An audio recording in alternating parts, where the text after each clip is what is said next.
रवि नाम का एक युवा यात्री जंगल में रास्ता भटक गया था।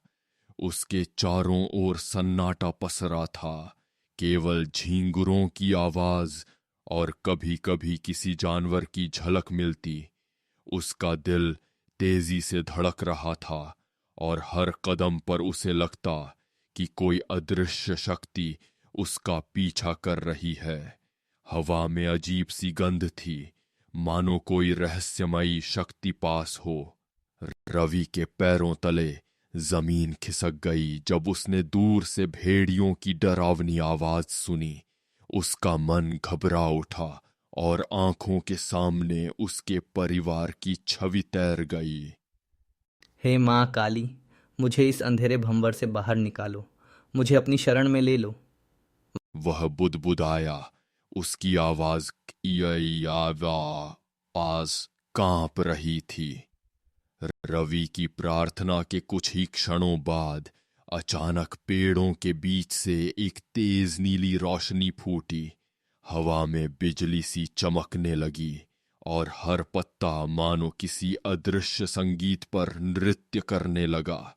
रवि की आंखों के सामने एक दिव्य छाया प्रकट हुई, जिनकी आंखों में तेज और चेहरा करुणा से भरा था।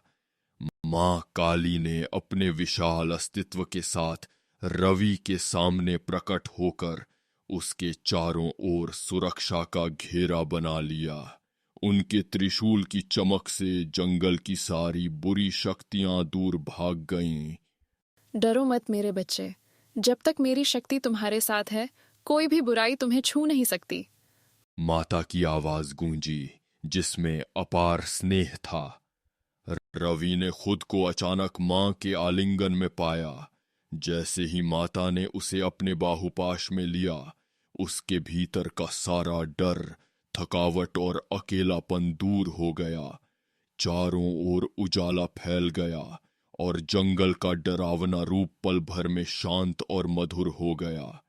कुछ ही क्षणों में रवि ने खुद को जंगल के किनारे सुरक्षित महसूस करते हुए पाया, जहां सूर्य की पहली किरणें धरती को छू रही थीं।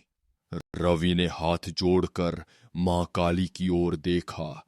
उसकी आंखों में कृतज्ञता की चमक थी। उसने महसूस किया कि अब उसके अंदर एक नई शक्ति और विश्वास जाग चुका है। माँ, आपके आलिंगन ने मुझे नया जीवन दिया। मैं हमेशा आपकी शरण में रहूंगा। उसने भावुक होकर कहा। खुले आकाश के नीचे रवि ने महसूस किया कि मां काली की शक्ति हमेशा उसके साथ है, चाहे वह कहीं भी हो।